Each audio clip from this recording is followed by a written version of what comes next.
Hello everyone, this is John. I warmly welcome you all to my YouTube channel, John's English Academy. ఈ రోజు సెషన్లో మనం AP constable ఎగ్జామినేషన్లో వచ్చినటువంటి previous క్వశ్చన్స్ని చూద్దాం. 2016 నుంచి మనం ఈ క్వశ్చన్స్ని స్టార్ట్ చేసేసి లేటెస్ట్గా వచ్చినటువంటి క్వశ్చన్ పేపర్ వరకు మనం ప్రాక్టీస్ చేస్తే మనకు బిట్స్ అనేవి ఏ రకంగా వస్తున్నాయి, ఏ టాపిక్స్ నుంచి వస్తున్నాయి అనేది బాగా అర్థమవుతుందండి. సో మనం 2016 నుంచి ఏపీ కానిస్టేబుల్ ఎగ్జామినేషన్స్లో వచ్చినటువంటి క్వశ్చన్స్ని చూద్దాం. Very soon Kakinada Johns academy బ్రాంచ్లో ఏపీ కానిస్టేబుల్ మరియు ఎస్ఐస్కి సంబంధించినటువంటి ఆఫ్లైన్ బ్యాచ్ స్టార్ట్ కాబోతుంది. దానికి సంబంధించిన డీటెయిల్స్ని మీరు ఈ నెంబర్కి కాంటాక్ట్ చేస్తే మీకు చెప్తారండి. హవెవర్ ఈ సెషన్లో మనం 2016కి సంబంధించినటువంటి ఏపీ కానిస్టేబుల్ ఎగ్జామినేషన్లో వచ్చినటువంటి క్వశ్చన్స్ చూద్దాం. ఇవి కేవలం ఏపీ కానిస్టేబుల్ స్టూడెంట్స్కే కాదు, తెలంగాణ ఎగ్జామినేషన్ రాస్తున్నటువంటి స్టూడెంట్స్ కూడా ఉపయోగపడతాయండి. నేను సెపరేట్గా తెలంగాణ కానిస్టేబుల్ ఎగ్జామినేషన్స్కి సంబంధించినటువంటి క్వశ్చన్స్ని కూడా చేస్తాను. ఈ సెషన్లో మనం ఏపీ కానిస్టేబుల్కి సంబంధించినటువంటి క్వశ్చన్స్ చూద్దాం. మీరు ఒక క్వశ్చన్ని కనుక ప్రాపర్గా నేర్చుకుంటే ఆ క్వశ్చన్లో ఉన్నటువంటి ప్రతి ఆప్షన్ దగ్గర నుంచి మనం ఎంతో కొంత నాలెడ్జ్ని డిరైవ్ చేయవచ్చు. మీరు కేవలం వీటిని ఒక బిట్గా కాకుండా ఒక బిట్ నుంచి మనం ఎంతో నాలెడ్జ్ని డిరైవ్ చేయవచ్చు. ఒక గ్రామర్ టాపిక్ని ఇంకొక గ్రామర్ టాపిక్తో కనెక్ట్ చేసి నేర్చుకోవడం, ఒక పదానికి సంబంధించినటువంటి వివిధ రకాలైనటువంటి సినోనిమ్స్ని, యాంటోనిమ్స్ని కూడా మనం డిస్కస్ చేయవచ్చు. So let's start the session. ఇప్పుడు మనం ఒక్కొక్క క్వశ్చన్ని డిస్కస్ చేస్తూ వెళ్దాం. నోట్స్ దగ్గర పెట్టుకోండి. Let's start the session now. ఇప్పుడు ఫస్ట్ క్వశ్చన్ చూద్దాం. Choose the word which is nearest in meaning to the underline word in the sentence. ఇక్కడ ఒక వాక్యాన్ని ఇచ్చేసి ఒక పదాన్ని అండర్లైన్ చేసేసి ఆ పదం యొక్క మీనింగ్ని అడగడం జరిగింది. So let's see what's the sentence now. The young girl is wearing a drab pink dress. ఇక్కడ డ్రాబ్ అనేటటువంటి పదం మీకు కనబడుతుంది. ఇదొక అడ్జెక్టివ్ అని గుర్తుపెట్టుకోండి. ఈ డ్రాబ్ అనేటటువంటి పదాన్ని మనం ఏ రకంగా అర్థం చేసుకోవచ్చు? జనరల్గా మనకి ఎగ్జామినేషన్లో ఒక పదం ఇస్తే దాని మీనింగ్ తెలుసుకోవడం కష్టం, ఎందుకంటే వొకాబులరీ ఒక మహాసముద్రం. కానీ ఆప్షన్స్ని కనుక మీరు ప్రాపర్గా అబ్జర్వ్ చేస్తే మనకు అక్కడ కొంత సిమిలారిటీస్, డిఫరెన్సెస్ కనబడతాయి. తద్వారా మనం ఆన్సర్ని పిక్ చేసేటటువంటి ఛాన్సెస్ ఉన్నాయండి. ఇక్కడ the young girl is wearing a drop pink dress. ఇక్కడ కలర్ఫుల్ అని ఒక ఆప్షన్ ఉంది, ఓకే. తర్వాత డల్ అనేటటువంటి ఒక ఆప్షన్ ఉంది, వైబ్రెంట్ ఉంది, మరియు బ్రైట్ ఉంది. మీరు అబ్జర్వ్ చేయండి, కలర్ఫుల్ కానీ, వైబ్రెంట్ కానీ, బ్రైట్ కానీ ఈ మూడు సిమిలర్ మీనింగ్ని కలిగి ఉన్నాయి. కాకపోతే ఇక్కడ మీరు ఈ డల్ అనేటటువంటి ఆప్షన్ అబ్జర్వ్ చేయండి. ఈ డల్ అనేటటువంటి ఆప్షన్ అనేది ఈ మూడు ఆప్షన్లకు డిఫరెంట్గా ఉంది. మన ఆన్సర్ ఇదే. డ్రాబ్ అంటే డల్. డ్రాబ్కి ఇంకొక మీనింగ్ ఉందండి, నాట్ ఇంట్రెస్టింగ్ లేదా నాట్ అట్రాక్టివ్ అని. అది కేవలం డల్ అనేటటువంటి మీనింగే కాదు, నాట్ ఇంట్రెస్టింగ్ మరియు నాట్ అట్రాక్టివ్ అనేటటువంటి మీనింగ్ కూడా వస్తుందండి. సో ఈ రకంగా మనం సిమిలర్గా ఉన్నటువంటి ఆప్షన్స్ని పక్కకు తీసేస్తే మనకు కావాల్సినటువంటి ఆన్సర్ని తీసుకునే ఛాన్సెస్ ఉన్నాయి. ఇది ప్రతిసారి వర్కౌట్ కాకపోయినా మోర్ దాన్ 50% మీరు ఇలాంటి టెక్నిక్ని వాడి వొకాబులరీని ట్యాకిల్ చేయవచ్చు. కానీ మీరు 80%లో వొకాబులరీని డెవలప్ చేయాల్సిన అవసరం ఉంటుందండి. ఎందుకంటే there is no specific coaching for vocabulary. Vocabulary కోసం ఏ కోచింగ్ ఉండదండి, మనమే రోజు ప్రాక్టీస్ చేయాలి, నేర్చుకోవాలి, తప్పదు. హవెవర్ నెక్స్ట్ క్వశ్చన్ చూద్దాం. Choose the word which is nearest in meaning to the underline word in the sentence. సిమిలర్గా ఇంతకుముందు ఉన్నటువంటి క్వశ్చన్ లానే ఈ క్వశ్చన్ కూడా ఉంది. The interview is candid and interesting. Candid అనే ఈ పదం ఎన్నో సందర్భాల్లో ఎన్నో ఎగ్జామినేషన్స్లో వచ్చినటువంటి పదం అండి. క్యాండిడ్ అంటే స్ట్రైట్ ఫార్వర్డ్. స్ట్రైట్ ఫార్వర్డ్గా ఉండడాన్ని క్యాండిడ్ అంటారు. లేదా ఫ్రాంక్గా ఉండడాన్ని మనం స్ట్రైట్ ఫార్వర్డ్నెస్ని క్యాండిడ్ అని అంటాం, గుర్తుపెట్టుకోండి. సో క్యాండిడ్ అంటే ఫ్రాంక్. దెన్ మిగతా ఆప్షన్స్ రియలిస్టిక్ కానీ, ఇమోషనల్ కానీ, డిస్గస్టింగ్ కానీ దీనికి సెట్ కావు. సో ఇంటర్వ్యూ అనేది చాలా ఫ్రాంక్గా మరియు ఇంట్రెస్టింగ్గా జరిగింది అని అర్థం. క్యాండిడ్కి మరొక meaning saying what exactly you think. మీరు ఏమనుకుంటే అదే చెప్పడాన్ని క్యాండిడ్ అంటామండి. ఈ క్యాండిడ్ అనేది ఒక అడ్జెక్టివ్ అని గుర్తుపెట్టుకోండి. క్యాండిడ్ ఒక అడ్జెక్టివ్. అయితే మీరు ఇంకో విషయం గుర్తుపెట్టుకోండి, క్యాండిడ్ నుంచి మీరు ఒక నౌన్ని కూడా తయారు చేయవచ్చు, క్యాండిడ్నెస్. ఏదైనా ఒక అడ్జెక్టివ్కి మీరు నెస్ని యాడ్ చేస్తే అది నౌన్గా మారుతుంది. ఓన్లీ నెస్ అయినా సార్ కాదు, రాబోయే టైంలో మనం ఇంకొన్ని విషయాలను నేర్చుకుంటాం. ఎస్హెచ్ఐపి షిప్ని యాడ్ చేసినా కానీ ఒక నౌన్ని తయారు చేయవచ్చు, టీవై యాడ్ చేసినా కానీ తయారు చేయవచ్చు. ఇలాంటి విషయాలు మనం ఫర్దర్గా చూద్దాం. క్యాండిడ్ ఒక అడ్జెక్టివ్ ఫామ్, దాని నుంచి నౌన్ తయారు చేయడం క్యాండిడ్నెస్, దీని నుంచి ఒక యాడ్వర్బ్ కూడా తయారు చేయొచ్చండి క్యాండిడ్లీ. రేపు ఎగ్జామినేషన్లో మిమ్మల్ని other form of the word అడిగినప్పుడు కూడా మీరు ఆన్సర్ చేయవచ్చు. సో ఇది నౌన్ ఫామ్ అయిపోతుంది, ఇది వచ్చేసి యాడ్వర్బ్ అవుతుంది. క్యాండిడ్ అనే పదం ఒక అడ్జెక్టివ్ అని గుర్తుపెట్టుకోండి. ఒక క్వశ్చన్ నుంచి మనం మిగతా అంశాలను ఎలా డిరైవ్ చేయాలో మనం చూస్తున్నాం. హవెవర్ నెక్స్ట్ క్వశ్చన్ చూద్దాం. ఇప్పుడు థర్డ్ క్వశ్చన్ చూద్దాం. Choose the antonym of the underline word. Antonym అంటే ఆపోజిట్ వర్డ్, సినోనిమ్ అంటే సిమిలర్ మీనింగ్ ఉన్నటువంటి వర్డ్. ఇప్పుడు మనకు ఆపోజిట్ వర్డ్ కావాలి. వాక్యం ఏంటో చూద్దాం. Religion teachers us not to run after the transient pleasures of the world. ఇక్కడ ట్రాన్సియంట్ అనేటటువంటి పదాన్ని అండర్లైన్ చేయడం జరిగింది. ట్రాన్సియంట్ అని అంటే టెంపరరీ. టెంపరరీ అనేటటువంటి మీనింగ్ ఇస్తుంది. టెంపరరీ అంటే నాట్ పర్మనెంట్. మనకు కావాల్సింది ఆపోజిట్ వర్డ్. ఇక్కడ పర్మనెంట్ అనేటటువంటి ఒక ఆపోజిట్ వర్డ్ మనకు కనబడుతుంది. ఓకే, టెంపరరీకి ఆపోజిట్ పర్మనెంట్. మిగతా పదాలు మనకు అక్కర్లేదు. జాయ్ఫుల్, సిన్ఫుల్, అన్యాచురల్ అనేవి. హవెవర్ జాయ్ఫుల్ ఉంది చూడండి కొంచెం నాలెడ్జ్ కోసం, సిన్ఫుల్ ఉంది చూడండి, ఇలా ఎఫ్యూఎల్ ఫుల్తో ఎండ్ అయ్యేటటువంటి పదాలు అడ్జెక్టివ్స్ అవుతాయని గుర్తుపెట్టుకోండి. ఎఫ్యూఎల్ ఫుల్తో ఎండ్ అయ్యే పదాలు రాబోయే టైంలో మనం ఇంకా ఎలా ఐడెంటిఫై చేయాలో చూద్దాం. ఇలా సఫిక్స్ని యాడ్ చేయడం ద్వారా మనం అడ్జెక్టివ్స్ని తయారు చేయవచ్చు. ఎఫ్యూఎల్ ఫుల్ అనేటటువంటి ఒక సఫిక్స్ యాడ్ అవుతే ఆ పదం అడ్జెక్టివ్ అవుతుంది. హవెవర్ ట్రాన్సియంట్, రిలీజన్ అనేటటువంటిది మనకు టెంపరరీగా ఉన్నటువంటి ఈ ప్రపంచంలో ఉన్నటువంటి ప్లెజర్స్ కాదు, పర్మనెంట్గా ఉన్నటువంటి ప్లెజర్స్ గురించి మాట్లాడుతుంది రిలీజన్ అని దాంట్లో ఉన్నటువంటి మీనింగ్. సో ట్రాన్సియంట్కి మనకు కావాల్సినటువంటి antonym permanent. This is our answer. దీని తర్వాత నెక్స్ట్ క్వశ్చన్ చూద్దాం. Choose the antonym of the underline word. ఇప్పుడు మీరు అబ్జర్వ్ చేయండి, 2 క్వశ్చన్స్ మనకు యాంటోనిమ్స్ మీద రావడం జరిగింది. ఇప్పుడు మీరు 2016 ప్యాటర్న్ అబ్జర్వ్ చేస్తే ఫస్ట్ 2 క్వశ్చన్స్ మనకు సినోనిమ్స్ మీద వచ్చాయి, మీనింగ్ అడగడం జరిగింది. ఇప్పుడు నెక్స్ట్ 2 క్వశ్చన్స్ యాంటోనిమ్స్ మీద వచ్చాయి. ఇలా మనం ప్యాటర్న్ అబ్జర్వ్ చేస్తే రాబోయేటటువంటి నోటిఫికేషన్లో మనం ఏ రకమైనటువంటి క్వశ్చన్స్ని ఎక్స్పెక్ట్ చేయొచ్చు, తద్వారా మనం ఏ విషయాలపైన ఫోకస్ చేయొచ్చు మనకు ఒక ఐడియా ఫామ్ అవుతుందండి. అన్ని చాప్టర్స్ పైన అవగాహన చాలా అవసరం, ఏ డౌటు లేదు. కాకపోతే ఏ ప్రొసీజర్ని మనం ఫాలో అవుతే, ఏ రకంగా నేర్చుకుంటే మనకు ఈజీగా మార్క్స్ సంపాదించవచ్చో చూద్దాం. హవెవర్ ఈ క్వశ్చన్లో కూడా యాంటోనిమ్ అంటే ఆపోజిట్ వర్డ్ని అడగడం జరిగింది. క్వశ్చన్ చూస్ ద యాంటోనిమ్ అని చెప్పాడు. The company supplied the spurious drugs to the hospital. ఇక్కడ స్పూరియస్ అనేటటువంటి పదానికి యాంటోనిమ్ని అడగడం జరిగింది. ఒకసారి ఆప్షన్స్ని అబ్జర్వ్ చేయండి. Fake, contraband, genuine, powerful. ఇప్పుడు స్పూరియస్ అనేటటువంటి పదం యొక్క మీనింగ్ ఏంటి? దాని మీనింగ్ ఏంటంటే ఫేక్ అని మీనింగ్, లేదా ఫాల్స్. ఫేక్ లేదా ఫాల్స్ అనేటటువంటి మీనింగ్ ఇస్తుంది స్పూరియస్ అనేటటువంటి పదం.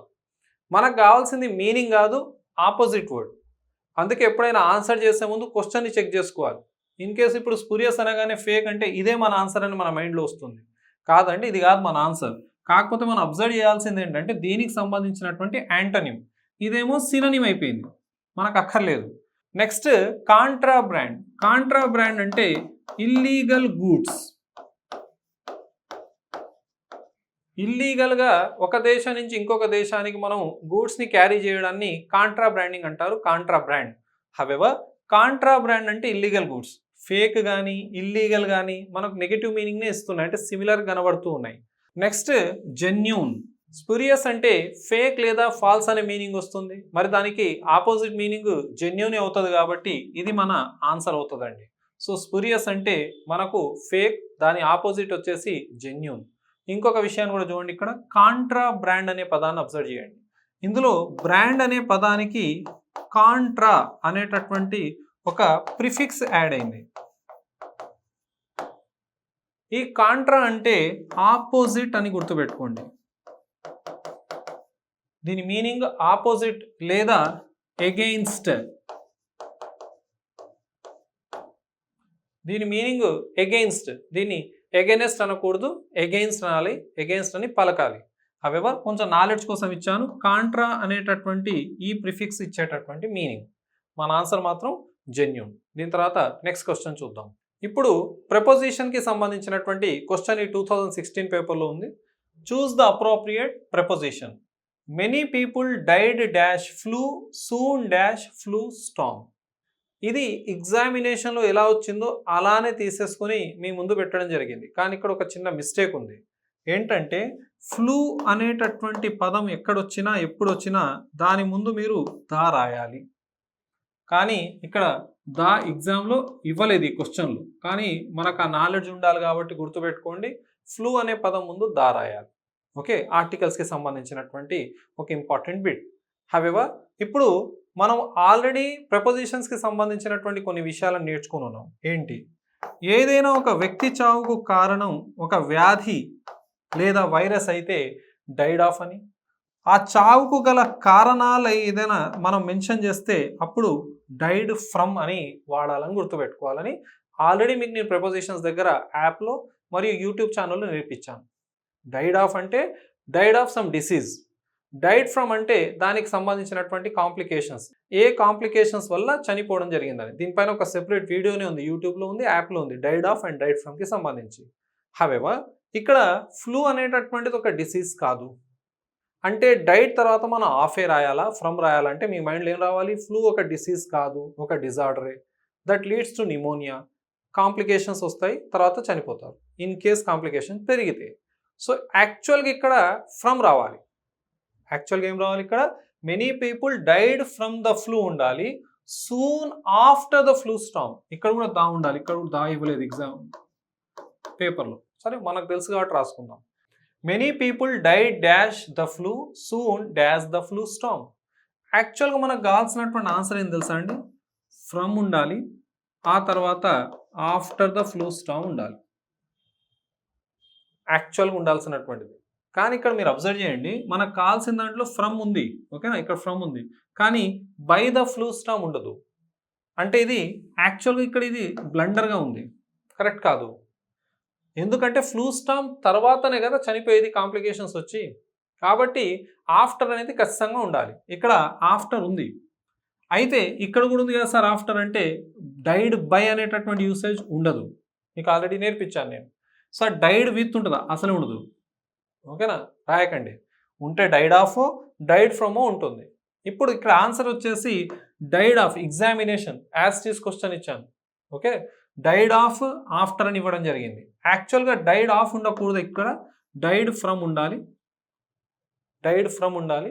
ఆ రోజు 2016లో ఈ క్వశ్చన్ వచ్చింది, దాన్ని మీ ముందు పెట్టడం జరిగింది. హవెవర్ కీ మాత్రం ఇదే ఇవ్వడం జరిగింది. దానికి కారణం ఆఫ్టర్ అనేది మ్యాండేటరీగా అక్కడ ఉండాలి కాబట్టి ఇవ్వడం జరిగింది. That's a mistake. ఇక్కడ ఒకవేళ నీ ఫ్రమ్ పెట్టాల్సి వస్తే ఉదాహరణకు many people died from the complications of the flu అనొచ్చు. Many people died from the complications of the flu అనొచ్చు. No issues at all.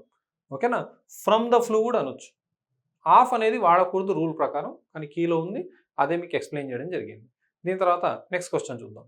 ఇప్పుడు 6th క్వశ్చన్ చూద్దాం. ఇది ప్రెపోజిషన్స్ నుంచి తీసుకున్నటువంటి క్వశ్చన్. ఆల్రెడీ మీరు ప్యాటర్న్ అబ్జర్వ్ చేసి ఉంటారు. 2 సినోనిమ్స్ పైన, 2 యాంటోనిమ్స్ పైన మరియు 2 ప్రెపోజిషన్స్ పైన క్వశ్చన్స్ వచ్చాయి. అంటే దేర్ వాజ్ ఎ ప్యాటర్న్ కదా, ఆ టైంలో ఒక ప్యాటర్న్ని ఫాలో అయ్యారు. ఏ టాపిక్స్ నుంచి ఏం క్వశ్చన్స్ వచ్చాయి. లేటెస్ట్ వరకు వచ్చేస్తే మనకు ఒక ఐడియా వస్తుంది ఎలాంటి ఫ్లక్చుయేషన్స్ జరుగుతున్నాయి ఎగ్జామినేషన్లో, ఎలా స్టాండర్డ్ పెరుగుతుంది అనేది కూడా. హవెవర్ ఈ క్వశ్చన్ అబ్జర్వ్ చేద్దాం. Choose the appropriate preposition. We have been planting trees dash the river side dash a decade.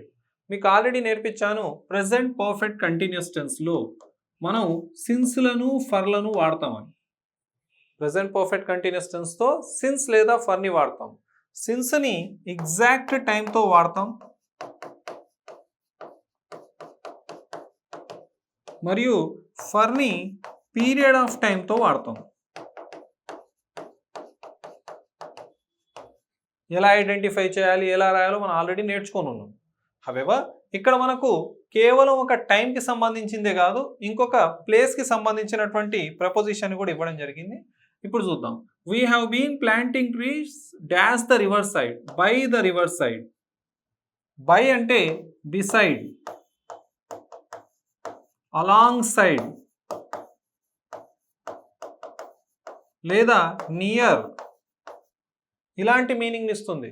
అయితే మీరు బై అంటే నెక్స్ట్ కూడా, నెక్స్ట్ అనే మీనింగ్ కూడా ఇస్తుంది. మన తెలుగులో మాట్లాడాలంటే వద్ద అనేటటువంటి మీనింగ్ ఇస్తుంది. However by the side of మనం నేర్చుకున్నదే బై ద రివర్స్ సైడ్ వచ్చింది. Reverse side, next to the reverse side. Dash a decade. Decade అంటే ఏంటి? 10 years. అంటే ఇదొక పీరియడ్ ఆఫ్ టైం, గడిపినటువంటి సమయం. ఓకేనా? మనకు సిన్స్ తోటి ఎగ్జాక్ట్ టైం వస్తే ఫర్ తోటి పీరియడ్ ఆఫ్ టైం వచ్చింది. ఓకేనా? సో మనకు పీరియడ్ ఆఫ్ టైం అనేది 10 years. ఇక్కడ ఏం రాద్దాం? ఫర్. ఒకవేళ ఇక్కడ 2010 అని ఇచ్చుంటే మన ఆన్సర్ ఏమొచ్చేది? సిన్స్. ఒకవేళ మనకు 2010 అని ఇచ్చుంటే మన ఆన్సర్ సిన్స్ పెట్టేవాళ్ళు. కానీ ఇక్కడ డెకేడ్ ఉంది, 10 years టైం కాబట్టి ఫర్ రాయడం జరిగింది. ఎగ్జాక్ట్ టైంతో సిన్స్ వస్తుంది, పీరియడ్ ఆఫ్ టైంతో మనం ఫర్ రాయాలి. సో ఎగ్జాక్ట్లీ మన ఆన్సర్ ఎక్కడ ఉంది? ఇక్కడ బై మరియు ఫర్. ఆన్సర్ సి అవుతుంది. నెక్స్ట్ క్వశ్చన్ చూద్దాం. ఇప్పుడు 7th క్వశ్చన్ ఆర్టికల్స్కి సంబంధించినటువంటిది. ఇప్పుడు ఆర్టికల్స్ అనేవి జనరల్గానే ఈజీ యూసేజ్ అనేది మన మైండ్లో ఉంటుందండి. కాకపోతే ఆర్టికల్స్ కొన్ని సందర్భాల్లో మనకు వెరీ కాంప్లికేటెడ్ క్వశ్చన్స్ రూపంలో కూడా వస్తాయి. ఆల్రెడీ మీకు ఎలాబొరేటెడ్గా నేను యాప్లో ఎక్స్ప్లెయిన్ చేశాను. ఏ క్వశ్చన్ ఎలా ట్యాకిల్ చేయాలి, దేనికి సంబంధించినటువంటి రూల్స్ని ఎక్కడ అప్లై చేయాలనేది. ఫర్దర్ కూడా దాంట్లో అప్డేటెడ్ వీడియోస్ ఉంటాయి. ఆ తర్వాత మీరు ఇంకా విషయాలను నేర్చుకునే ఛాన్సెస్ ఉన్నాయండి. హవెవర్ ఈ క్వశ్చన్ అబ్జర్వ్ చేద్దాం. Choose the appropriate answer. Dash carbon dioxide extinguisher is dash best thing to put out an electrical fire. మంటలార్పడానికి ఉపయోగపడేది ఎక్స్టింగ్విషర్ అండి. కార్బన్ డైఆక్సైడ్కి సంబంధించినటువంటి ఎక్స్టింగ్విషర్ ఏదైతే ఉందో మనం ఫైర్ని పుట్అవుట్ చేయడం కోసం చాలా మంచి యూసేజ్ పుట్అవుట్. మంటలు ఆర్పివేయడాన్ని పుట్అవుట్ అంటారు. క్యాండిల్ని ఆర్పడాన్ని మనం పుట్అవుట్ అంటారండి. పుట్అవుట్ ద క్యాండిల్. ఫైర్ మంటలార్పడాన్ని కూడా మనం పుట్అవుట్ ద ఫైర్ అంటాం. అయితే కేవలం పుట్అవుట్ ద క్యాండిలే కాదు, క్యాండిల్కి మనం బ్లో అవుట్ కూడా అంటాం. Blow out the candle. Sir blow out fire అనొచ్చా? అనకూడదు. పుట్అవుట్ ద ఫైర్ అనండి, పుట్అవుట్ ఫైర్ అనండి. However blow out the candle అనొచ్చండి. ఇక్కడ పుట్అవుట్ అనేటటువంటి మీనింగ్ని మీకు ఇచ్చాను, కాకపోతే మన question altogether different usage పైన ఉంది. Carbon dioxide is name of a gas. No article is used before gases. Oxygen, carbon dioxide, nitrogen వీటి ముందు ఎలాంటి ఆర్టికల్ పెట్టడానికి వీల్లేదు. సార్ పోనీ నో ఆర్టికల్ పెట్టేద్దామా అంటే ఇక్కడ ఎక్కడ నో ఆర్టికల్ లేదు కాబట్టి వాడకూడదు అనేటటువంటి మీ మైండ్లో వస్తూ ఉంటుంది. నిజానికి కార్బన్ డైఆక్సైడ్, ఆక్సిజన్, నైట్రోజన్ వివిధ రకాలైనటువంటి గ్యాసెస్ పేర్ల ముందు ఏ ఆర్టికల్ ఉండకూడదు. కానీ ఇక్కడ ఎక్విప్మెంట్ గురించి మాట్లాడాడు. కార్బన్ డైఆక్సైడ్ ఎక్స్టింగ్విషర్ అని. ఈ ఎక్విప్మెంట్ ముందు మనం ద రాయాల్సిందే. స్పెసిఫై చేస్తున్నాం నేమ్ ఆఫ్ ద ఎక్విప్మెంట్ కాబట్టి ద కార్బన్ డైఆక్సైడ్ ఎక్స్టింగ్విషర్. చూద్దాం ద ఎక్కడెక్కడ ఉంది? ఒకటే ఆప్షన్లో ఉంది. ఆల్రెడీ మీకు నేర్పించాను సూపర్లేటివ్ డిగ్రీ అడ్జెక్టివ్ ముందు మనం దా రాస్తామని. సో రెండింటి ముందు దా ఉంది, మన ఆన్సర్ వచ్చేసి సి అవుతుందని గుర్తుపెట్టుకోండి. So the carbon dioxide extinguisher is the best thing to put out an electrical fire. ఇది మనకు అడిషనల్గా మీకు ఇచ్చినటువంటి నాలెడ్జ్. అయితే బాంబులు పేలడాన్ని బ్లో ఆఫ్ అంటాం. బాంబులు పేలడాన్ని బ్లో ఆఫ్. దీన్ని మనం ఎక్స్ప్లోడ్ కూడా అంటాం. ఎక్స్ప్లోడ్ కావడాన్ని బ్లో ఆఫ్ అంటాం. బ్లో అవుట్ అనేది ఉంది కాబట్టి బ్లో ఆఫ్కి సంబంధించినటువంటి మీనింగ్ కూడా ఇవ్వడం జరిగింది. నెక్స్ట్ క్వశ్చన్ చూద్దాం. ఇప్పుడు 8th క్వశ్చన్ కూడా ఆర్టికల్స్కి సంబంధించి. ఓకేనా? 2 క్వశ్చన్స్ ఇప్పుడు ఆర్టికల్స్ పైన ఉన్నాయి. However choose the appropriate answer. A dash university I learned how to be dash good citizen. ఇక్కడ యూనివర్సిటీ అనే పదం ఉంది. అన్నిటికంటే ఇంపార్టెంట్ ఏంటో తెలుసా? University spelling. ఇది CITY కాదు, SITYతో వస్తుంది. యూనివర్సిటీలో యు అనే పదం యుగానే పలుకుతుంది, యు అనే అక్షరం యుగానే పలుకుతుంది. I'm sorry. సో మనం రాయాల్సినటువంటి ఆర్టికల్ వచ్చేసి ఏ. ఆర్టికల్స్కి సంబంధించినటువంటి ఎలాబొరేటెడ్ ఎక్స్ప్లెనేషన్ ఆల్రెడీ మీకు యాప్లో ఉంది, మరియు యూట్యూబ్ ఛానల్ కూడా ఉంది. మీరు ఒకసారి చెక్ చేసుకోవచ్చు. యూనివర్సిటీ అనే పదం ముందు ఎందుకు ఏ వచ్చిందంటే యు అనేటటువంటిది వావెల్ అయినప్పటికీ అది యుగానే పలికింది, అది వై నుంచి వచ్చినటువంటి సౌండ్ కాబట్టి ఏ రాస్తాం. సో ఏ యూనివర్సిటీ. అయితే ఇక్కడ యూనివర్సిటీ కనబడుతుంది కాబట్టి నేను ఏ రాసేస్తాను సార్. ఆర్టికల్స్ పదాన్ని చూసి వెంటనే నేను ఆన్సర్ చేస్తా అంటే కుదరదండి. Usage is important. Context is important. How the article should be used in a sentence అంటే డిపెండ్స్ ఆన్ ద కాంటెక్స్ట్ అనేది మీ మైండ్లో ఉండాలి. అంటే పదం కనపడగానే నేను ఏ రాసేస్తాను, దా రాసేస్తాను కుదరదు. ఇంతకుముందు బెస్ట్ అనేటటువంటి పదం ముందు దా రాసేసాం, ఎందుకంటే సూపర్లేటివ్ డిగ్రీ కాబట్టి. కానీ అదే ఒక పొసెసివ్ అడ్జెక్టివ్ వస్తే దాంతో మనం ఏ ఆర్టికల్ని వాడలేము. ఉదాహరణకు it is my dash best batch. Best అనేది ఏంటి? Superlative degree. వెంటనే నేను దా రాసేస్తాను సార్ అంటే కుదరదు. Context is important. వాక్యంలో అది ఎలా వాడబడింది అనేది ఇంపార్టెంట్. మనం అనుకున్నంత ఈజీగా ఆర్టికల్స్ ఉండవండి. ఇక్కడ బెస్ట్ అనేది ఉన్నప్పటికీ ఏ ఆర్టికల్ వాడడానికి వీల్లేదు, ఎందుకంటే ఇక్కడ మై అనేటటువంటి ఒక పొసెసివ్ వర్డ్ ఉంది కాబట్టి. అందుకే ప్రతిసారి మనం ఏదైనా ఒక అంశాన్ని నేర్చుకునేటప్పుడు జాగ్రత్తగా అబ్జర్వ్ చేసి నేర్చుకోవాలి. కొండ గుర్తులు, బండ గుర్తులు ఈ రోజుల్లో పనికిరావండి. దీనికి సంబంధించిన ఎక్స్ప్లెనేషన్ అంతా మీకు క్లాసెస్లో ఉన్నది, మీరు తర్వాత చూసుకోవచ్చు. However let us get back to this. University ముందు ఏ రావాలి, ఎందుకంటే ఎనీ యూనివర్సిటీ. ఏ అనేటి ఎనీ అనేటటువంటి మీనింగ్ ఇస్తుంది. కానీ మనం ఏం చేస్తున్నాం, ఏ అంటే వన్ అని ఫిక్స్ అయిపోయాం. ఏ అనేది వన్ అనేటటువంటి మీనింగ్ ఇస్తుంది, కానీ ప్రతిసారి ఇవ్వదు. ఏ ఒరిజినల్ మీనింగ్ ఏందో తెలుసా? ఎనీ. యాన్ యొక్క ఒరిజినల్ మీనింగ్ ఏందో తెలుసా? Any. It is a marker అంటే ఇట్ ఈజ్ ఎనీ మార్కర్. దీని గురించి నేనేం మాట్లాడలేదు. It is the marker which I use. ఈ మార్కరే నేను వాడతాను.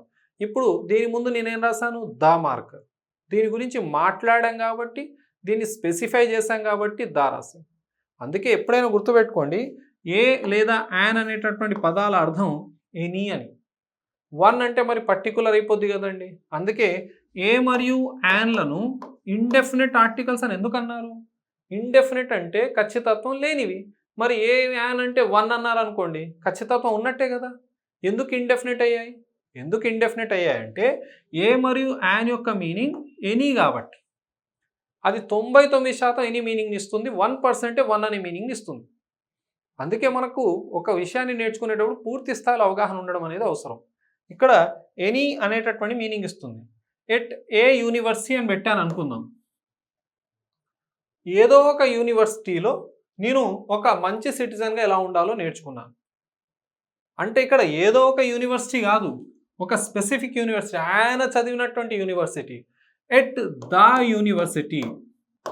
ద అంటే మీనింగ్ ఏందో తెలుసా? దిస్ లేదా దట్ లేదా దీస్, దోస్ అనే మీనింగ్ ఇస్తుంది. ఎట్ దిస్ యూనివర్సిటీ, ఇదే యూనివర్సిటీలో. ఎందుకు డెఫినెట్ ఆర్టికల్ అయింది? It is the marker which I use. It is this marker which I use. The అనేటటువంటిది స్పెసిఫై చేయబడ్డది కాబట్టి. So at the university I learn how to be a good citizen. ఇప్పుడు any good citizen కాదు, ఒక good citizen అనేటటువంటి meaning ఇస్తుంది. అంటే అది ఏ అనేది లేదా యాన్ అనేది ఒక అనే మీనింగ్ని చాలా తక్కువ సందర్భాల్లో ఇస్తుందని మీకు చెప్పాను. హవెవర్ దీని answer at the university I learn how to be a good citizen. ఎక్కడ ఉంది చూడండి? Option A. నెక్స్ట్ క్వశ్చన్ చూద్దాం. 2 క్వశ్చన్స్ సినోనిమ్స్ పైన, 2 యాంటోనిమ్స్ పైన, 2 ప్రెపోజిషన్స్ పైన, 2 ఆర్టికల్స్ పైన వచ్చాయి. అంటే ప్రతి చాప్టర్ నుంచి ఒక 2 క్వశ్చన్స్ని తీసుకొని 2016కి సంబంధించినటువంటి పేపర్ని తయారు చేయడం జరిగింది. ఇవి 10 ఇయర్స్ తర్వాత మాకు ఉపయోగపడవా సార్? గ్రామర్ ఒక 200 ఇయర్స్ తర్వాత కూడా ఇదే ఉంటుందండి. కొత్త గ్రామర్లు ఏమి ఉండవు. ఇదే గ్రామరు, ఇవే రూల్స్. చిన్న అప్డేట్స్ వస్తాయి అంతే. అప్డేట్స్ ఎప్పుడో ఒకసారి కానీ రావు. కాబట్టి ఎక్కువ ఆలోచించకుండా ఈ రోజు కూడా వాడుకోబడ్డటువంటి బిట్స్ ఇవి. ఓకే, చూద్దాం. Choose the correct form of the reported speech. ఇప్పటికీ చాలామంది తెలియదు ఏంటంటే డైరెక్ట్ స్పీచ్, ఇండైరెక్ట్ స్పీచ్లో దేన్ని రిపోర్టెడ్ స్పీచ్ అంటారని. రిపోర్టెడ్ స్పీచ్ అంటే ఇండైరెక్ట్ స్పీచ్ అని. రిపోర్టెడ్ స్పీచ్ అంటే ఇండైరెక్ట్ స్పీచ్ అని. However let us see. The captain said to the soldiers, don't fire until I give you the signal. ఇప్పుడు ఇందులో ఉన్నటువంటి వాక్యాన్ని మీరు అబ్జర్వ్ చేయండి. ఇది దేంతో స్టార్ట్ అయింది? డోంట్తో స్టార్ట్ అయింది. ప్లీజ్ కానీ, V1 కానీ, డోంట్ కానీ లేదా లెట్ కానీ, వీటితో స్టార్ట్ అయ్యేటటువంటి ఏదైనా వాక్యాన్ని మనం ఏమంటాము అని అంటే ఇంపరేటివ్ సెంటెన్స్ అంటాం.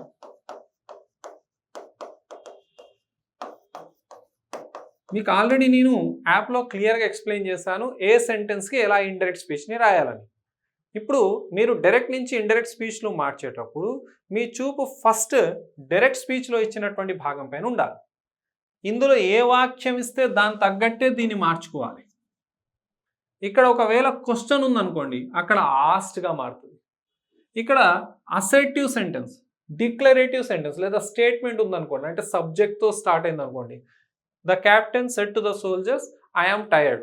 ఐ ఆమ్ టైర్డ్ అనేది ఒక నార్మల్ డిక్లరేటివ్ సెంటెన్స్. అప్పుడు ఈ సెడ్ టు టోల్డ్గా మారుద్ది. ఇంపరేటివ్ సెంటెన్స్కి వచ్చేసరికి మనం కాంటెక్స్ని బట్టే మనం ఈ రిపోర్టింగ్ వర్బ్ని మార్చాలి. సెడ్ టుని ఈ కాంటెక్స్ని బట్టి, ఇంపరేటివ్ సెంటెన్సెస్లో ఈ కాంటెక్స్ని బట్టి దీన్ని మార్చాలి. ఇప్పుడు క్యాప్టెన్ సోల్జర్కి చెప్పేటప్పుడు ఖచ్చితంగా కమాండ్ చేస్తాడు లేదా ఆర్డర్ ఇస్తాడు. అది ఎక్కడ ఉందో చూద్దాం. సెడ్ టుని టోల్డ్గా మార్చడం అంటే ఇక్కడ అసర్టివ్ సెంటెన్స్ లేదు కాబట్టి మనకు టోల్డ్ రాదు. ఆర్డర్డ్ ఉంది, హోల్డ్లో పెడదాం. సి చూద్దాం. ఆస్ట్ అంటే క్వశ్చన్కి ఉండాలి, పైన ఇచ్చింది క్వశ్చన్ కాదు. నెక్స్ట్ సెడ్ టుని ఇండైరెక్ట్ స్పీచ్లో సెడ్ టు గానే ఉంచము. సో ఇది మనకు అస్సలు అక్కర్లేదు. ఇప్పుడు the captain told the soldiers not to fire until he gave them the signal. ఇది ప్రాపర్గా కనబడుతుంది. ఇక్కడ గివ్ అనే V1 ఉంది కాబట్టి మనం ఇండైరెక్ట్ స్పీచ్లో దాన్ని ఏ రకంగా మార్చుకోవాలి, V2గా మార్చాలి. సో గివ్కి V2 ఏంటి, గేవ్. V3 ఏంటి, గివెన్. సో మనకు ఇక్కడ ప్రాపర్గానే ఉంది చూడడానికి. ఎక్కడ ఉంది, గేవ్. కానీ ఇక్కడ టోల్డ్గా మార్చడానికి వీల్లేదు, ఎందుకంటే అది అసర్టివ్ కాదు కాబట్టి. ఇక్కడ మనకు కావాల్సింది ఎక్కడ ఉంది చూడండి, ordered. The captain ordered the soldiers not to. Don't ఉంది చూసారా, ఈ డోంట్ని నాట్ టుగా మార్చుకోవాలి ఇండైరెక్ట్ స్పీచ్లో. క్లియర్ కట్ ఎక్స్ప్లెనేషన్ యాప్లో ఆల్రెడీ ఉంది, మీరు నేర్చుకొని కూడా ఉంటారు. The captain ordered the soldiers not to fire until he gave. V2 కూడా ఉంది. సో మన ఆన్సర్ ఏమవుతుంది, ఇక్కడ బి అవుతుందని గమనించండి. ఇంపరేటివ్ సెంటెన్సెస్ ఉన్నప్పుడు ప్లీజ్ V1 డోంట్ లెట్తో స్టార్ట్ అయ్యేటటువంటి వాక్యాలకు సెడ్ టు అనేటటువంటిది ఏ రకంగా మార్చుకోవాలనేది కాంటెక్స్ట్ పైన ఆధారపడి ఉంటుంది. ఒకవేళ అక్కడ ప్లీజ్ ఉండుంటే మీరు ఈ ఆర్డర్ బదులుగా రిక్వెస్టెడ్ రాసేవాళ్ళు. ఇది ఒక ఇండైరెక్ట్ స్పీచ్ని మార్చేటటువంటి క్వశ్చన్. ఖచ్చితంగా దీని తర్వాత వచ్చేది కూడా, ఎందుకంటే రెండు క్వశ్చన్స్ వస్తున్నాయి కాబట్టి ఇండైరెక్ట్ స్పీచ్ ఉంటుంది. అక్కడ కూడా కొంచెం నాలెడ్జ్ని తీసుకుందాం. ఈ క్వశ్చన్ కూడా ఇండైరెక్ట్ స్పీచ్దే. Choose the correct form of the reported speech. Haven't we met before the man said to the girl. ఇక్కడ ఒక పంక్చుయేషన్కి సంబంధించిన క్వశ్చన్ ఉంది. ఇక్కడ టైపింగ్ మిస్టేక్ ఉందండి. ఈ ఇన్వర్టెడ్ కామ ఇక్కడ కాదు, ఇక్కడ ఉండాలి. ఇప్పుడు యూజువల్గా మనకేం అలవాటు అని అంటే ఇలా ఉంటే అలవాటు. The man said to the girl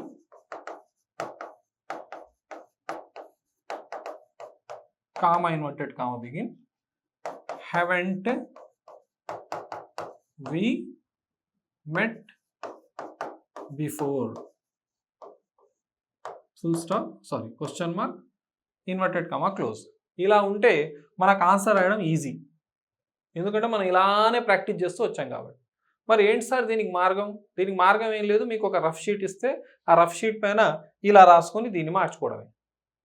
మరి ఏం చేయగలుగుతాం? ఇంకొక పంక్చుయేషన్ బిట్ అన్నారు సార్, ఏంటి? మీరు అబ్జర్వ్ చేయండి. Haven't we met before, actual ఇక్కడ ఉండదు ఇన్వర్టెడ్ కామా, చివరికి ఉండాలి, ఇక్కడ ఉండాలి, టైపింగ్ మిస్టేక్ అయింది. సో క్వశ్చన్ మార్క్ తర్వాత ఇన్వర్టెడ్ కామా, కానీ ఇక్కడ కామా లేదు చూడండి. అండ్ ఇంకోటి ఈ దా కూడా స్మాల్ లెటరే ఉండాలి. The man said to the girl. ఇప్పుడు అందులో పంక్చుయేషన్ బిట్ ఏంటంటే, సార్ అక్కడ ఏదో కామా కనబడట్లేదే, ఇక్కడేమో కామా ఉంది. ఇప్పుడు దీన్ని ఇంకొక రకంగా రాస్తా చూడండి. I am busy comma inverted comma close he said full stop. మీరు అబ్జర్వ్ చేయండి, ఈ కామా ఏం సార్ ఎబ్బెట్టుగా కనిపిస్తుంది, లోపల ఉండేంటి ఇక్కడ పెట్టాలి కదా, లేదు. ఇలా మీరు రిపోర్టింగ్ వర్బ్ని చివరికి రాస్తాయి. ఇలా చివరికి రాస్తే ఆ పంక్చుయేషన్ అనేది లోపలనే ఉండాలి. ఫుల్ స్టాప్ వస్తుంది సార్, రాదు. ఇక్కడ కామా పెట్టేసి ఇన్వర్టెడ్ కామా క్లోజ్ చేసి హీ సెడ్, ఇక్కడ ఏ పంక్చుయేషన్ లేదు. అబ్జర్వ్ చేయండి మీరు, దేర్ ఇస్ నో పంక్చుయేషన్. దీని గురించి ఫర్దర్గా కూడా మనం యాప్లో ఒక వీడియో చేయబోతున్నాం, ఎక్సెప్షన్స్ ఆఫ్ పంక్చుయేషన్స్. అక్కడ కూడా ఎక్స్ప్లెయిన్ చేస్తాను, ఆల్రెడీ ఉంది, ఒకసారి మీరు చెక్ చేయండి. హవెవర్ ఇప్పుడు ఐ ఆమ్ బిజీ కామా పెట్టి ఇన్వర్టెడ్ కామా క్లోజ్ చేసిన, బయట మీరు పంక్చుయేషన్ పెట్టడానికి వీలు లేదు. ఇలా మనకు రివర్స్లో ఇస్తే, ఒకవేళ ఇలా ఇస్తే చూడండి, the man said to the girl comma ఉండాల్సిందే, తర్వాత ఇన్వర్టెడ్ కామాస్ బిగిన్ అయ్యాయి. ఇప్పుడు let us get back to the question. మీరు ఒక వాక్యాన్ని డైరెక్ట్ నుంచి ఇండైరెక్ట్లోకి మార్చేటప్పుడు ఫస్ట్ డైరెక్ట్ స్పీచ్ భాగంలో ఏ వాక్యం ఇచ్చాడో చూడాలి. ఇక్కడ ఇంటరాగేటివ్ క్వశ్చన్లో ఎస్ ఆర్ నో క్వశ్చన్ ఇవ్వడం జరిగింది. ఎలా గుర్తుపట్టాము? అది హెల్పింగ్ వర్బ్తో స్టార్ట్ అయింది కాబట్టి. దీన్నే క్లోజ్డ్ క్వశ్చన్ అంటామని మన ఏపీ టెక్స్ట్ బుక్స్లో కూడా ఉంది. ఓకే, హ్యావెంట్ వి మెట్ బిఫోర్, ఇది ఒక హెల్పింగ్ వర్బ్తో స్టార్ట్ అయింది. ఇప్పుడు రూల్ ఏంటి? మీరు ఇక్కడ ఉన్నటువంటి సెట్ టుని ఆస్ట్గా లేదా ఇంక్వైర్డ్గా లేదా క్వశ్చన్డ్గా మార్చుకోవచ్చు. ఇప్పుడు ఏ వాక్యం ఉన్నా కానీ డైరెక్ట్ స్పీచ్లో ఇంపరేటివ్ ఉండనివ్వండి, అసర్టివ్ ఉండనివ్వండి, క్వశ్చన్ లాగా ఉండనివ్వండి, అంటే ఇంటరాగేటివ్ ఉండనివ్వండి, ఎక్స్క్లమేటరీ ఉండనివ్వండి, మీరు మాత్రం దీన్ని అసర్టివ్లోకే మార్చాలి. అసర్టివ్ అంటే ఏంటి సార్? సబ్జెక్ట్ ప్లస్ వర్బ్ ఉండాలి, ఈ సీక్వెన్స్లో ఉండాలి. కానీ ఇక్కడ వర్బ్ తర్వాత సబ్జెక్ట్ ఉంది. దీన్ని ఆన్సర్ ఈజీగా చేయాలంటే దీన్ని మీరు ఉల్టా రాసి పెట్టుకోండి. వి హ్యావెంట్,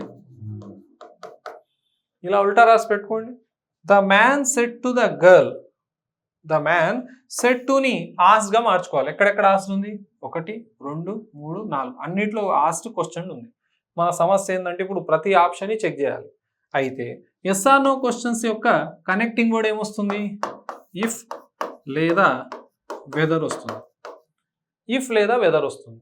మరి ఇప్పుడు ఇక్కడ ఇఫ్ ఎక్కడ ఉందో చూద్దాం. ఇఫ్ లేదా వెదర్ ఇక్కడ ఉంది, రెండో దాంట్లో కూడా ఉంది, మూడో దాంట్లో వెదర్ ఉంది, నాలుగో దాంట్లో కూడా ఇఫ్ ఉంది. అంటే మళ్ళీ అన్ని ఆప్షన్స్ చెక్ చేయాల్సిన అవసరం ఉంది. డన్. ఇప్పుడు ఇక్కడ సెట్ టుని ఆస్గా మార్చుకున్నాం, ఇక్కడ ఇఫ్గా మార్చుకున్నాం.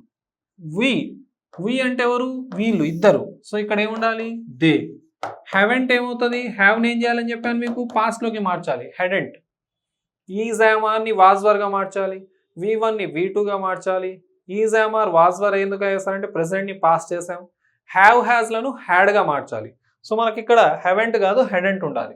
ద మ్యాన్ ఆస్ the girl if they had met before, ఇక్కడ నాట్ ఉంది, ఇక్కడ నాట్ ఇవ్వలేదు, సో ఇది కాదు. ఇఫ్ దే హ్యావెంట్ని హెవెంటే కాదు హెడెంట్గా మార్చాలి, సో ఇది కాదు. దే హ్యాడ్ నాట్, ఇదేదో ప్రాపర్గా అనిపిస్తుంది, చెక్ చేద్దాం. ద మ్యాన్ ఆస్ the girl whether they had not met before, whether they had not met before, ఇది ప్రాపర్గా ఉంది. ద గర్ల్ ఆస్ ద మ్యాన్, ఓకేనా? ద గర్ల్ ఆస్ ద మ్యాన్ కాదు, ద మ్యాన్ ఆస్ ద గర్ల్, కాబట్టి ఇది అసలు అక్కర్లేదు మనకు. అదర్వైజ్ హ్యాడ్ ఉంది ఇక్కడ, కానీ క్వశ్చన్లో the man said to the girl ఉంటే ఇక్కడ ఏముంది చూడండి, ద గర్ల్ ఆస్ ద మ్యాన్ అని ఉంది, రివర్స్లో ఉంది. సో ఇది కాదు, మన ఆన్సర్ ఏమవుతుంది? సి అవుతుంది. అంటే ఒక క్వశ్చన్ దగ్గర మనం ఏ అంశాలను నేర్చుకున్నాం? పంక్చుయేషన్స్ మరియు డైరెక్ట్ ఇండైరెక్ట్ స్పీచ్ పైన అవగాహన ఉంటేనే ఇది వస్తుంది మీకు, ఓకేనా? అందుకే ఆ క్లాసెస్ పర్ఫెక్ట్గా ఉంటే ఈ విషయాలను అర్థం చేసుకోవడం ఈజీ అండి.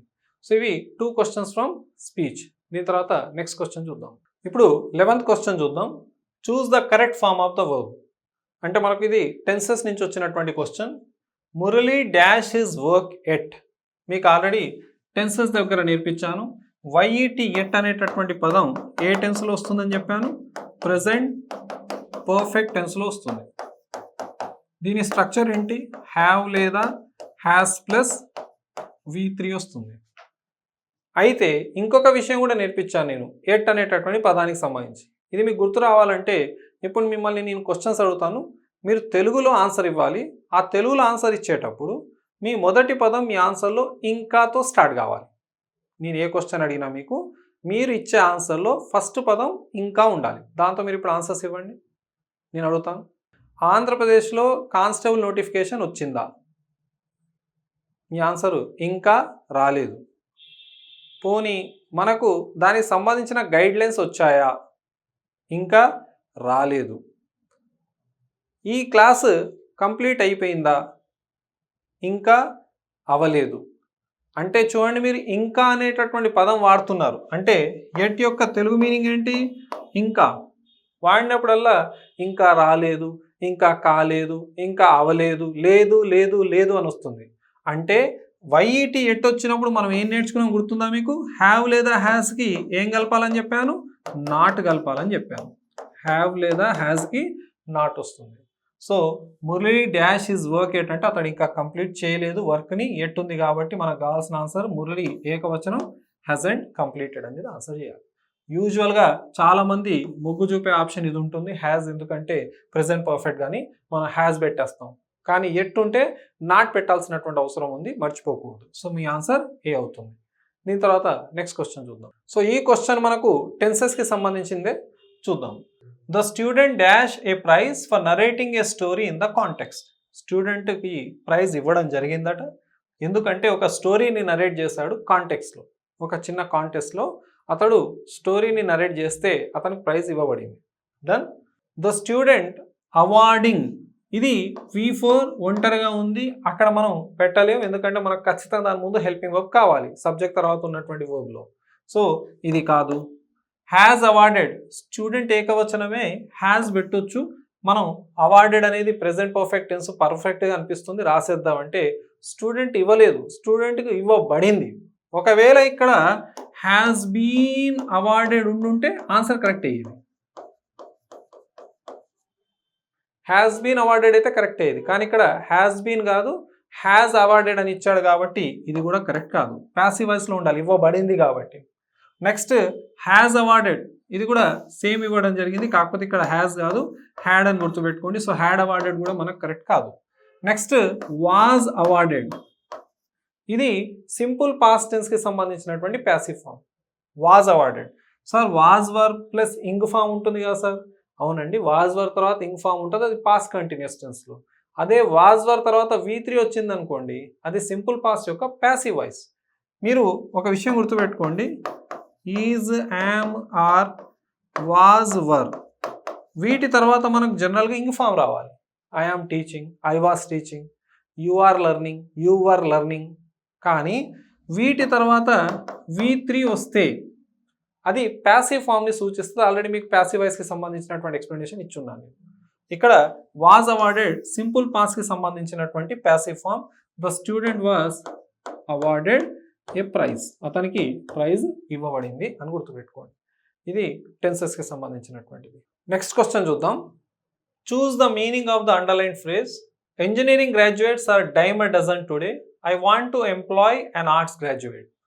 ఇవాళ రేపు ఇంజనీరింగ్ స్టూడెంట్స్ ఎక్కడ పడితే అక్కడ ఉన్నారు, చాలామంది ఉన్నారు, నాకు ఆర్ట్స్ గ్రాడ్యుయేట్ కావాలి. డైమ్ అ డజన్ అని అంటే ఏంటి సార్? డైమ్ ఎ డజన్ అంటే వెరీ కామన్, చాలా కామన్గా ఉండడం, అబెండెంట్గా ఉండడం, అబెండెంట్గా ఉండడం, సమృద్ధిగా ఉండడం, లో ఇన్ వాల్యూ, ఎంత ఎక్కువ అవైలబుల్ ఉంటే అంత వాల్యూ తగ్గిపోతుంది కదా, ఎంత ఎక్కువ కామన్ అయిపోతే అంత వాల్యూ ఉండదు కదా. సో వెరీ కామన్, అబండెంట్ మరియు లో ఇన్ వాల్యూని మనం డైమ్ ఏ డజన్ అంటాం. సో మనం మీనింగ్ చూద్దాం. అన్కామన్ అండ్ వర్ది, కామన్ ఉంటుంది అన్కామన్ కాదు. సో ఇది కాదు. వర్ది బట్ కామన్, వర్ది అని అంటే మంచి వర్త్ ఉన్నది, కానీ ఇక్కడ లో ఇన్ వాల్యూ అన్నప్పుడు వర్ది ఎందుకు అవుద్ది? కామన్ అండ్ వర్త్లెస్, కామన్గా వర్త్లెస్గా ఉండడం అంటే లో ఇన్ వాల్యూ. సో ఇది మనకు కావాల్సిన ఆన్సర్, వెరీ రేర్ అనేది కాదు. సో ఆన్సర్ సి అవుతుంది. డైమ్ ఏ డజన్ అంటే వెరీ కామన్ అని గుర్తుపెట్టుకోండి, అండ్ వర్త్లెస్ లేదా లో ఇన్ వాల్యూ. ఇది ఒక ఇడియోమెటిక్ ఎక్స్ప్రెషన్. దీని తర్వాత కూడా ఖచ్చితంగా ఇడియమే వస్తుందని మనం ఎక్స్పెక్ట్ చేయొచ్చు, ఎందుకంటే 2 క్వశ్చన్స్ ప్రతి చాప్టర్ నుంచి ప్రతి టాపిక్ నుంచి ఇస్తున్నాడు కాబట్టి. నెక్స్ట్ క్వశ్చన్ చూద్దాం. Choose the meaning of the underline phrase. Ravi just plays the devil's advocate, don't take his opinion seriously. Ravi తనకు అక్కర్లేకపోయినా కావాలని డిబేట్ చేస్తాడు, తన మనసు లోపల ఆ విషయం పైన నిజంగా ఇది కరెక్ట్ కాదని తెలిసినా కానీ డిబేట్ చేయాలి కాబట్టి, ఆర్గ్యూ చేయాలి కాబట్టి చేస్తాడు. రవి యొక్క అలవాటు అది. So Ravi just plays the devil's advocate, ఇది ఒక ఇడియోమెటిక్ ఎక్స్ప్రెషన్. దీని మీనింగ్ చూద్దాం. Debates for the sake of argument, కేవలం ఆర్గ్యూ చేయాలి కాబట్టి డిబేట్ చేస్తున్నాడు, ఇదే మన answer. Debates for the sake of peaceful settlement, peaceful settlement ఉండదండి. Okay, is an efficient advocate, కానే కాదు. ఈజ్ అన్ అడ్వెంచరస్ పర్సన్, అసలే కాదు. Debates for the sake of argument అంటే you're just debating for an argument even though you do not agree from inside. నీ లోపల అది correct కాదని తెలిసినా నువ్వు ఆర్గ్యూ చేస్తావు, ఎందుకంటే జస్ట్ ఆర్గ్యూ చేయాలి కాబట్టి. దాన్ని మనం డెవిల్స్ అడ్వకేట్ అంటాం. ఓకేనా, ద డెవిల్స్ అడ్వకేట్. ఇది ఇంకొక ఇడియంకి సంబంధించినటువంటిది. దీని తర్వాత నెక్స్ట్ క్వశ్చన్ చూద్దాం. ఇది క్వశ్చన్ ట్యాగ్కి సంబంధించినటువంటిది. ఆల్రెడీ 2 ఇడియమ్స్ వచ్చాయి, అంటే ఇప్పుడు క్వశ్చన్ ట్యాగ్ వచ్చిందంటే దీని తర్వాత క్వశ్చన్ కూడా క్వశ్చన్ ట్యాగే ఉంటుంది. Let us see the question now. Choose the correct question tag for the following statement. The scuba divers need air cylinders. Scuba divers water, under water వెళ్ళే వాళ్ళు తెలుసు కదా, ఎయిర్ సిలిండర్ పెట్టుకొని అండర్ వాటర్ వెళ్తారు. లోపల ఉన్నటువంటి ఏదైనా సమృద్ధిగా ఉన్నటువంటి సంపద నీటి లోపల ఉన్నది చూడడం కోసం. సో వాళ్ళకి ఏం కావాలి, ఎయిర్ సిలిండర్స్ కావాలి. మనం క్వశ్చన్ ట్యాగ్ రూల్ ఏంటి, ఫస్ట్ ఏం రాయాలని చెప్పాను మీకు, హెల్పింగ్ వర్బ్ ఉండాలి, ఆ తర్వాత ప్రొనౌన్ ఉండాలి, ఆ తర్వాత క్వశ్చన్ మార్క్ ఉండాలి. ఇదే కదా మనం నేర్చుకుంది. ఫస్ట్ హెల్పింగ్ వర్బ్ ఉండాలి, తర్వాత ప్రొనౌన్ ఉండాలి, ఆ తర్వాత క్వశ్చన్ మార్క్ ఉండాలి. అయితే ఈ హెల్పింగ్ వర్బ్కి నాట్ రాయాలా రాయకూడదా, డిపెండ్స్ ఆన్ ద కాంటెక్స్ట్. అవునా, చూద్దాం. ద స్కూబా డైవర్స్ నీడ్ ఒక V1. సింపుల్ ప్రెజెంట్ టెన్స్లో ఎలాంటి హెల్పింగ్ వర్బ్స్ వాడం, కానీ questions, question tags, negative statements రాయవలసి వచ్చినప్పుడు డూ లేదా డస్ని రాస్తాం. డూ లేదా డస్ని రాస్తాం. ఇక్కడ స్కూబా డైవర్స్ మనకు నీడ్ అనేటటువంటి పదం V1తో ఉంది కాబట్టి, ఓకేనా. సో ఇది మన V1 కాబట్టి ఇక్కడ నీడ్స్ లేదు డస్ రాయడం కోసం. స్కూబా డైవర్స్ బహువచనం కాబట్టి డూ రాస్తాం. పాజిటివ్ స్టేట్మెంట్ కాబట్టి నాట్ రాస్తాం. స్కూబా డైవర్స్ బహువచనం కాబట్టి దే రాస్తాం. మన ఆన్సర్ డోంట్ దే. ఒకవేళ స్కూబా డైవర్స్ కాకుండా స్కూబా డైవర్ ఉండి ఇక్కడ నీడ్స్ ఉండుంటే మన ఆన్సర్ అప్పుడు డజంట్ అయ్యేదని గుర్తుపెట్టుకోండి. ఇక్కడ 2 ఆప్షన్స్ కనబడుతున్నాయి మీకు, నీడ్ దే, నీడెంట్ దే అని. ఇది మీకు ఆల్రెడీ నేను సెమీ మోడల్స్ అనేటటువంటి ఒక క్లాస్ నేర్పించాను. అందులో నీడ్, డేర్కి సంబంధించినటువంటి ఎక్స్ప్లెనేషన్ ఉంది. మీరు అది చెక్ చేయొచ్చు, యూట్యూబ్లో అవైలబుల్ ఉంది. దానికి సంబంధించిన క్వశ్చన్ ట్యాగ్ ఎక్స్ప్లెనేషన్ నేను ఆల్రెడీ యాప్లో ఇచ్చున్నాను. క్వశ్చన్ ట్యాగ్కి సంబంధించి ఎలా మనం నీడ్తో ఆన్సర్ చేయాలని. ప్రస్తుతం అసందర్భం, కాకపోతే ఇది V1గా వాడబడింది కాబట్టి మనం డూ లేదా డస్ రాయాలి. బహువచనం ఉంది స్కూబా డైవర్స్ అని మనం డూ రాసాం. పాజిటివ్ స్టేట్మెంట్ కాబట్టి నాట్ రాసేస్తాం. మన ఆన్సర్ డోంట్ దే అయిందని గుర్తుపెట్టుకోండి. నెక్స్ట్ క్వశ్చన్ చూద్దాం. Choose the correct question tag for the following statement. He has been to the Andamans. మనకు ఆల్రెడీ ఒక హెల్పింగ్ వర్బ్ కనబడుతుంది, హ్యాస్ బీన్. మనకు సింపుల్గా ఆన్సర్ ఇక్కడ హ్యాస్ రాస్తున్నాం. ఇది పాజిటివ్ స్టేట్మెంట్ కాబట్టి నాట్ రాస్తున్నాం. హీనే రాస్తున్నాం, ఎందుకంటే ఫస్ట్ పద హెల్పింగ్ వర్బ్, తర్వాత ప్రొనౌన్, ఆ తర్వాత క్వశ్చన్ మార్క్. ఎక్కడ ఉంది చూసుకోండి, హ్యాజంట్, హీ. ఇది మన ఆన్సర్. చాలా మందికి ఒక డౌట్ ఉంటుంది, సార్ హ్యాజో హ్యావో ఉంటే క్వశ్చన్ ట్యాగ్లో నేను హ్యావ్ నాటో హ్యాజ్ నాటో రాసేస్తా, ఇబ్బంది ఏమనిపించట్లేదు. వుడ్ షుడ్ ఉండుంటే నేను క్వశ్చన్ ట్యాగ్లో వుడ్ షుడ్ రాసేస్తాను. కానీ నాకు అప్పుడప్పుడు డౌట్ వస్తుంది, సార్ వుడ్ హ్యావ్ బీన్ లేదా షుడ్ హ్యావ్ బీన్ అని ఇచ్చాడు అనుకోండి, అప్పుడు నేను క్వశ్చన్ ట్యాగ్ని వుడ్తో రాయాలా హ్యావ్తో రాయాలని నాకు డౌట్ ఉంది సార్ అని ఉంటుంది. గుర్తుపెట్టుకోండి, ఫస్ట్ పదంతో మీ క్వశ్చన్ ట్యాగ్ రాయాలి. ఒకవేళ ఐ వుడ్ హ్యావ్ బీన్ లేదా it would have been great, it would have been great, దీనికి క్వశ్చన్ ట్యాగ్ రాయమని మిమ్మల్ని ఎగ్జామ్లో అడిగితే ఏం రాయాలి సార్ అంటే వుడ్తో రాయి, ఓకేనా. వుంట్ ఇట్గా మీరు ఆన్సర్ చేయాలి. వీటిని పట్టించుకోవాల్సిన అవసరం లేదు, దీంతో మీరు ఆన్సర్ చేయాలి. ఎందుకు ఈ విషయం చెప్పానంటే ఇక్కడ హ్యాస్ బీన్ ఉంది, మీకు కావాల్సిన ఫస్ట్ పదం అదే కదా, దాంతో ఆన్సర్ చేసేయండి, ఓకేనా. ఇది క్వశ్చన్ ట్యాగ్కి సంబంధించినవి. ఇవి మొదటి 16 క్వశ్చన్స్. ఇక్కడి నుంచి స్టార్ట్ చేసి లేటెస్ట్గా వచ్చినటువంటి క్వశ్చన్ పేపర్ వరకు మనం అన్ని బిట్స్ని ట్యాకిల్ చేస్తాం. అదేవిధంగా ప్రతి క్వశ్చన్ నుంచి టాపిక్కి సంబంధించినటువంటి అడిషనల్ ఇన్ఫర్మేషన్ కూడా నేర్చుకుంటాం. ఇవన్నీ మీకు అర్థం కావాలంటే ఫస్ట్ మీకు కంప్లీట్గా కోర్స్ పైన అవగాహన ఉండాలి, అన్ని క్లాసెస్ పైన అవగాహన ఉండాలి, అన్ని చాప్టర్స్ పైన అవగాహన ఉండాలి. అవన్నీ మీరు నేర్చుకుంటే తప్పకుండా ఇది మీకు హెల్ప్ఫుల్ అవుతుందండి. ఈ సెషన్ ఇంతటితో ఆపుదాం. ఈ క్లాస్ మీకు నచ్చినట్లయితే లైక్ చేయండి. మీ ఫ్రెండ్స్ ఎవరైనా ఏపీ కానిస్టేబుల్ లేదా ఎస్ఐ ఎగ్జామినేషన్ కోసం ప్రిపేర్ అవుతున్నారు, వాళ్ళకి తప్పకుండా షేర్ చేయండి. అదేవిధంగా నా ఛానల్ని సబ్స్క్రైబ్ చేసుకోవడం మర్చిపోకండి for further videos. Thank you very much. Have a nice day. See all of you.